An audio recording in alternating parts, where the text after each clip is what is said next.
8 اکتوبر 2005 کی یادیں پاکستانیوں کے ذہنوں میں آج تک تازہ ہیں۔ اس زلزلے میں جو کچھ ہوا اس کے بارے میں دنیا جانتی ہے، اور اب ترکیہ، شام، لبنان اسی طرح کے زلزلے کی لپیٹ میں ہے، جس کی شدت پاکستانی زلزلے سے قدرے زیادہ تھی۔ پیر کی صبح شام کی سرحد کے قریب جنوب مشرقی ترکی میں آنے والے شدید زلزلے سے 4800 سے زائد افراد شہید اور ہزاروں زخمی ہو گئے۔ زلزلہ جو غازیان ٹیپ کے قصبے کے قریب آیا، اس کے قریب متعدد آفٹر شاکس بھی آئے، جس میں ایک اور زلزلہ بھی شامل ہے جو تقریباً پہلے جتنا بڑا تھا۔ یہ ایک بڑا زلزلہ تھا جس کی شدت 7.8 تھی، جسے آفیشل میگنیٹیوڈ اسکیل پر بڑا قرار دیا گیا۔ یہ تقریباً 100 کلومیٹر یعنی 62 میل فالٹ لائن کے ساتھ ٹوٹ گیا، جس سے فالٹ لائن کے قریب عمارتوں کو شدید نقصان پہنچا۔ اللہ تعالیٰ سے دعا ہے اس زلزلے میں تمام مسلمان شہیدوں کے گھر والوں کو صبر جمیل عطا فرمائے، اور ہم سب مسلمانوں کو ناگہانی آفات سے محفوظ رکھے۔ السلام علیکم دوستو، میرا نام ہے وقار اور آپ دیکھ رہے ہیں ٹریگرڈ انفینٹی۔ اگر آپ میرے چینل پر نئے ہیں تو چینل کو سبسکرائب کریں اور ویڈیو کو لائک کریں، اور کمنٹ میں اپنی رائے کا اظہار ضرور کیا کریں تاکہ اس طرح کی انفارمیٹیو ویڈیو آپ تک آتی رہیں۔ آج میں آپ کے لیے جو انفارمیشن لے کے آیا ہوں وہ ہے زلزلہ۔ زلزلہ کیا ہے اور یہ کیوں آتا ہے، اور اس کی گہرائی کتنی ہوتی ہے، اور یہ کیوں وقوع پذیر ہوتا ہے، اسی پر آج میں نے ایک جامع ڈاکومنٹری تیار کی ہے۔ تو شروع کرتے ہیں۔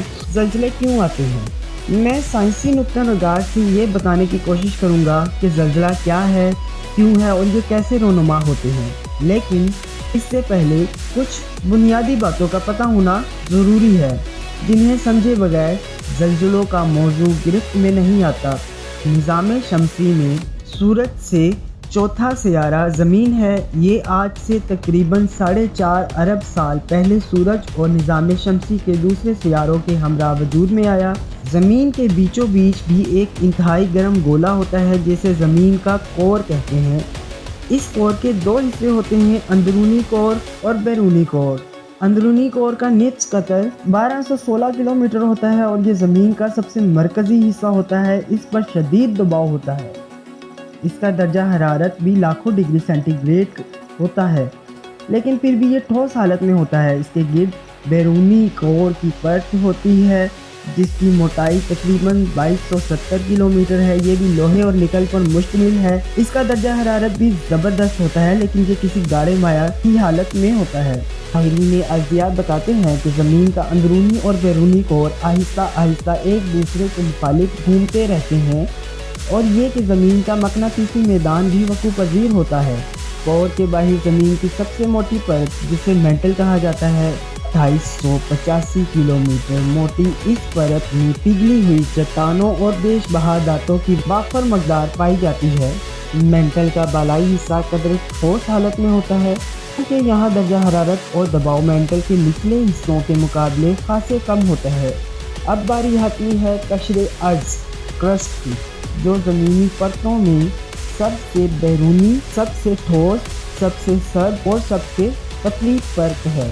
ہمارے سارے سمندر، سارے بر اعظم، سارے جزائر اسی پتلی سطح پر واقع ہیں، جس کی موٹائی صرف 5 کلومیٹر سے لے کر 40 کلومیٹر پر واقع ہے۔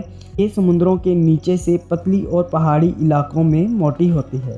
اس اجمالی جائزے کے بعد ہمیں قشر ارض اور مینٹل کو ذرا زیادہ توجہ سے سمجھنا پڑے گا، کیونکہ زلزلے آنے کا تعلق انہی 2 پرتوں سے بہت گہرا ہے۔ قشر ارض اور اس کے نیچے مینٹل کا سب سے بالائی حصہ مل کر ایک سخت پرت کی طرح عمل کرتے ہیں، اور انہیں مجموعی طور پر چٹانی کرہ لیتھوسفیئر کہا جاتا ہے۔ لیتھوسفیئر کی موٹائی 300 سے 400 کلومیٹر ہوتی ہے۔ اس کے بالکل نیچے مینٹل کا ایک اور جعلی حصہ ہوتا ہے جسے ایسٹروسفیئر کہتے ہیں۔